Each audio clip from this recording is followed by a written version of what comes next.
Hag Sameach to everybody. I hope you're all enjoying your holiday together with your families. I want to share with you a message on Pirke Abot, the first chapter, Mishna 2 and 3. Mishna Bet says, Shimon HaTzadik hayam mishiarei Knesset HaGedolah. Shimon HaTzadik was from the remaining rabbis of the Knesset HaGedolah, the great assembly of rabbis. And he said, Hu haya omer, al shelosha devarim ha'olam omed, a very well-known statement. There are three things that the world stands on: Torah, Avodah, and Gemilut Chasadim. Torah, we know. Avodah, what is Avodah? That's temple service, korbanot, sacrifices. However, our rabbis say nowadays we have no Avodah. We have no Bet HaMikdash and korbanot. What is this referring to? It's Avodah Shebalev. Avodah, service of the heart. And what service is there in the heart? Our rabbis say, Heve Omer Zeh Tefillah. This is prayer. So we have Torah, we have Tefillah, and the third is Gemilut Chasadim, is kind deeds to other people. These three things are essential for the world standing. If you were to picture the world as a beautiful glass sculpture, on top of a table that has three legs, a tripod, if you were to remove any of those three legs, the table would come toppling down, and the glass sculpture would come crashing to the ground, breaking into millions of pieces. Each of these legs are essential for the stability of the world. Torah, Tefillah, and Chesed. One without the other, the world cannot stand on its own. And this doesn't mean on a national level that we need to have the three. It means on an individual level. Each of us needs to have these three elements in our life for our world to stand strong. Torah, Tefillah, and Chesed. I'm going to segue now into the second Mishnah. Antignos ish shocho kibel mishimon HaTzadik.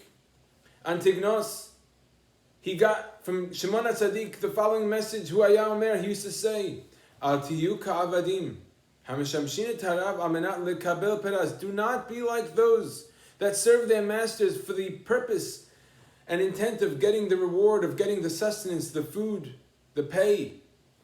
Ela, hevu ka'avadim hameshamshin et harav. Be like those that serve their master, not for the intent of getting the reward. Let there be fear of heaven on you. What's the meaning of this Mishnah? It seems pretty straightforward. The Mishnah is requesting of us to serve God on a very high level. On a level where we do things, we serve God, we do mitzvot for the purpose of serving God alone. Not for the purpose of because it feels good. Not for the reason because it's the right thing to do. Not because I want my family to be well. Not because I want my parnasah. Not because I want a segula. Not because I want a shidduch. Not because I want refuah. I just do it for God. I do it for Hashem. That's a tall order to request of a person. You're asking me to do a mitzvah just for God because I love Him? Not for any other reason? Not because I'm going to get praised? Not because I don't want to get shamed that I don't go to shul? You're asking me to do that? And the answer is yes. Not only are we asking of you because you can, but because you must. Because that's a very high level, and that's a level that you can achieve. Before we talk about how we can achieve that, I want to share with you the following mashal. The Chavetz Chaim says, imagine your neighbor, his house, in the middle of the night, his house goes on fire. And you notice the smoke and you smell it and you come down to your basement and you see your only hose that you have in your home is connected to your sewer pipe and you can't break it off, you can't disconnect it. And you go outside with your hose and you're about to start spraying and you realize that it's connected to this dirty, smelly water. And you say, I can't do it, I can't go spray his house, it's going to make the whole house smell. All of a sudden the neighbor from that house comes running towards you and says, thank God you have a hose, let me use it. He said, no, Techilak, you're going to ruin your house. It's going to smell, the shades are going to get ruined. The dry cleaner, it's going to disaster, it's smell and dirty. He says, are you kidding me? My house is going up in flames. It's going to be destroyed. It's much more important to knock out this fire now and to deal with the smell later. And often, we are very quick to say, I can't even start doing this mitzvah. If I start doing it, I don't know if I could even keep it up.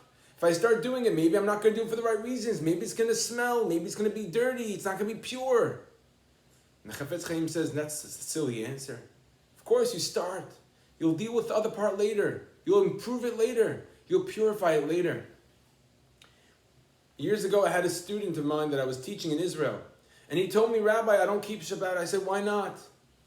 He says, I have a girlfriend in America. It was in Israel. And I speak to her every Friday night over FaceTime. I said, Ben, I have a suggestion for you. How long can you keep Shabbat for? He said, what does that mean? Shabbat's till Shabbat ends. I said, no. How long do you think you could keep Shabbat for? You can't keep Shabbat the whole thing. How long do you think you could keep Shabbat for? He said, I could keep Shabbat till tomorrow morning. Till Shabbat morning. I said, I don't know. It's Ben, that's too much for me. Can you do 1 hour? He said, Rabbi, 1 hour? It's a joke. I said, no problem. So do 1 hour. He says, okay, Rabbi, I got the 1 hour. That week, he kept Shabbat for 24 hours. 24 hours. And the following week, he kept Shabbat for all 25 hours of Shabbat. And today, he lives in Boston with his girlfriend, now is his wife. They keep a kosher home. He learns Torah every day, and he keeps Shabbat. And the concept is, we sometimes get so overwhelmed with the enormity of the completion of the mitzvah, doing it for the right reasons, we don't even get started. And the Chafetz Chaim says, don't worry. Your job is not to start perfect. Your job is to start. Start today. Let's go back to our question. How is it that we're meant to attain such a lofty goal? A goal of, if you will, the golden standard of the Olympics would be that we're doing it just for God himself. This one I'm doing for you, God. How do I get to that level? I want to share with you 2 thoughts. The first is taking a look at the circumstances that we find ourselves in right now. If you look around in my home, your home, wherever you are right now, we are alone. Nobody is watching. Nobody knows whether you prayed today. Nobody knows whether we put on tefillin. Nobody knows if you kept Shabbat, if you turned on the TV, if you did anything that you're not supposed to do. Nobody knows. They don't know. You could not keep Shabbat and nobody knows. You could keep Shabbat and nobody knows. You could keep kosher and nobody knows. There's no shame and there's no praise. And in this moment where we're able to divest ourselves of the impurities of our intention and start to think about, I'm doing this one more for God than ever before. There's no praise. Nobody's watching. There's nothing else here other than I'm doing this for God. And of course, my family, I want my kids to see certain things, but there's much more for God now than ever before. And this is like a muscle. The more we work out this muscle where we say, this one, God, I'm doing more for you. Not perfect, but I'm more for you. And a little bit more for you. A little bit more. Until I get to a level where I'm doing it purely for God. And the concept is to start small, but also to use the moment that we're in right now. To not just survive the moment, but to thrive in the moment. The second message and concept that I want to share with you is to recognize what Hashem does for us. The way to build up that I'm doing it just for God is to realize how much God does for you.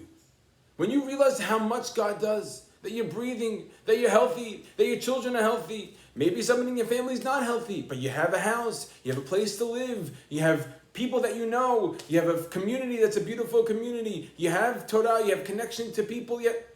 And the more you think about the things that you have in your life, and maybe not even the personal things. Maybe it's just the general things. The beautiful apricots and how they taste. The delicious water. The food that I have on my table. The home that I have. The grass outside. The beauty of the world that we live in. A person gets to love God more. But not only that. The next part of the Mishnah also connects to this. We said you should serve Hashem or serve your master just for the purpose of serving him. Vihi moran shamayim alechem. Let the fear of heaven be on you. What's the connection? And I think the connection is that they're one and the same. Ahava of God, that I'm doing it just for God, is the same source of the yir'ah of God. What does yir'ah mean? We often take that word to mean fear that God's going to beat me. That's not correct. A higher level, perhaps, of yir'ah is not the fear of punishment, but the fear of the greatness of God. Meaning, a better word for that is the awe. How God is awesome. How great he is, how tremendous he is, how powerful he is, what he can do, what he does in the world. It's the same concept of the ahava, what God does for me. That gives me this desire to do just for God, because look what He does to me. He showers me with so much beracha, so much blessing. I want to give back to God just for God, not expecting anything in return. And we take this, and we go back to the first Mishnah that we mentioned, where we have three things: the Torah, the Avodah, and the Gemilut Chasadim. And when we take that and we put them together, and we're able to start developing ourselves in each of these areas, perhaps one at a time, perhaps one small area where we say, I'm going to start doing this one for you. No one's going to know about this one maybe. I'm going to do this on myself. I'm going to take 5 minutes to go learn some Torah. I'm not going to even tell my family. Or maybe my family will know, nobody else will know. I'm going to do a chesed that nobody knows about. Anonymous donor. Nobody knows. Anonymously drop off food to someone who says, nobody knows.